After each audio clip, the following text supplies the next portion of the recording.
अगर तुम बीमार पड़ो, बुखार हो या इन्फेक्शन, तो तुम क्या करोगे? डॉक्टर के पास जाओगे, प्रिस्क्रिप्शन लोगे और सीधा केमिस्ट के पास। एक चीज के बारे में तुमने कभी सोचा भी नहीं होगा, क्या वो मेडिसिन एक्चुअली में काम करती है? क्या उसका एक्टिव इंग्रेडिएंट जेन्युइन है? और ये सुनने में अजीब लगेगा कि और वो मेडिसिन कहीं से एक्सपायर हो चुकी थी और किसी अंधेरे वेयर हाउस में रीपैक होकर केमिस्ट तक पहुंची। ये कोई कॉन्स्पिरेसी थ्योरी नहीं है, नेशनल इंस्टीट्यूट ऑफ हेल्थ में पब्लिश्ड पेपर है। CDSCO इंडिया का टॉप ड्रग रेगुलेटर रिक्रूटर की इन्वेस्टिगेटिव रिपोर्ट है। और जो मैं आज तुम लोग को दिखाने वाला हूँ वो तुम लोग को केमिस्ट की दुकान पर जाने से पहले 2 बार सोचने पर मजबूर कर देगा।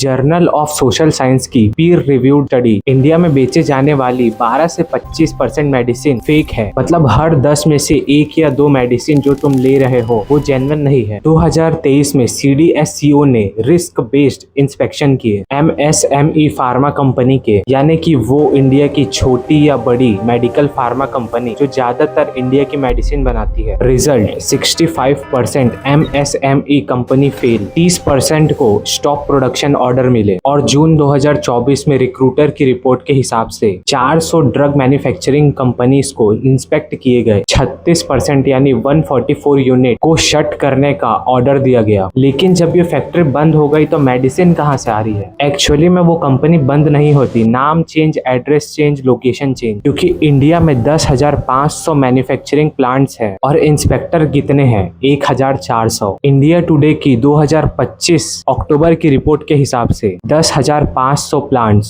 1,400 इंस्पेक्टर। एक इंस्पेक्टर के पास एवरेज 7 फैक्ट्रीज। कब इंस्पेक्ट करेगा, कैसे इंस्पेक्ट करेगा? अब समझते हैं ये एक्चुअली काम कैसे करते हैं। हेल्थ ऑन एयर की 2026 की इन्वेस्टिगेटिंग रिपोर्ट और दिल्ली पुलिस की क्राइम ब्रांच की बस्टेड केसेस दोनों मिली रखती है। 3 स्टेजेस हैं, एकदम प्रोफेशनल, एकदम कैलकुलेटेड। सबसे पहला स्टेज स्टॉक पिलिंग, छोटे warehouse unit, mostly industrial area में, कोई साइन नहीं। यहाँ आते हैं एक्सपायर्ड मेडिसिन, हॉस्पिटल से, केमिस्ट से, कलेक्शन एजेंट से, फैक्ट्रीज जो क्वालिटी टेस्ट फेल कर चुकी हैं, लो कॉस्ट रॉ मटेरियल जो सब स्टैंडर्ड हैं, सब एक जगह स्टॉक किए जाते हैं। अब आते हैं स्टेज 2 में, रीपैकिंग। ये सबसे खतरनाक स्टेज है। पुरानी पैकेजिंग खोली जाती है, एक्सपायरी डेट चेंज किए जाते हैं, लेबल्स चेंज किए जाते हैं, जेन्युइन ब्रांड की कॉपी की जाती है, इतना परफेक्ट कि रिटेल लेवल पर पकड़ नहीं आते। गवर्नमेंट ने मैंडेटरी किया था कि हर मेडिसिन में QR कोड होगा ट्रेसिबिलिटी के लिए। ये रैकेट ने इसे भी हैक कर लिया। फॉरगेट QR कोड स्कैन होते हैं जो स्कैन करने में जेन्युइन दिखाते हैं। केमिस्ट स्कैन करता है, ग्रीन टिक आता है और वो सेफ समझ लेता है, लेकिन वो QR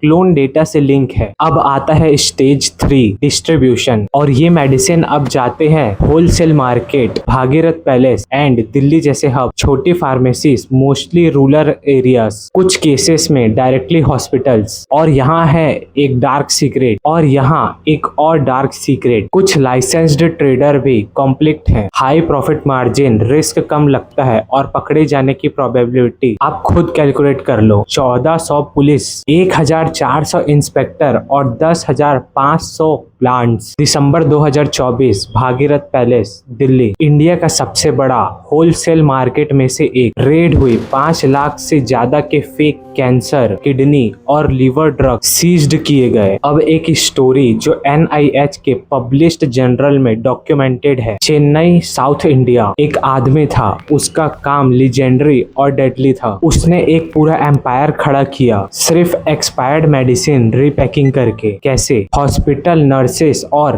फार्मेसी से एक्सपायर्ड मेडिसिन कलेक्ट करता था, फिर उस एक्सपायर्ड मेडिसिन को एक अंधेरे वेयर हाउस में ले जाया जाता था, जहां उसकी लेबल्स, डेट और फिर से रीपैकिंग करके सील कर दिया जाता था, और फिर होलसेल मार्केट में जेन्युइन रेट से थोड़े कम रेट में उसे बेच दिया जाता था। ये एक सिस्टम फेलियर है। एक अकेला आदमी ने इतने सालों तक काम किया, इसलिए नहीं कि वो इतना स्मार्ट था, इसलिए कि सिस्टम वीक था। अब सबसे इम्पोर्टेंट सवाल, गवर्नमेंट को पता है, CDSCO को पता है, पुलिस को भी पता है, फिर भी रोक क्यों नहीं पा रहे? 3 रीजन है। रीजन 1, इंस्पेक्टर शॉर्टेज, 10,500 प्लांट्स में 1,400 इंस्पेक्टर। और reason 2, corruption. Reason 3, political will नहीं है। तो अब तुम क्या कर सकते हो? प्रैक्टिकली ये 5 चीजें। हर मेडिसिन की पैकेजिंग ध्यान से देखो, QR कोड स्कैन करके चेक करो कि वो जेन्युइन है या नहीं। अनयूजुअली सस्ते मेडिसिन मत खरीदो, हमेशा लाइसेंस्ड फार्मेसी से ही खरीदो। सस्पिशियस मेडिसिन मिले तो रिपोर्ट करो। तो अगर वीडियो इन्फॉर्मेटिव लगी तो लाइक एंड सब्सक्राइब। मैं हूँ शिवम और ये है हिडन साइड।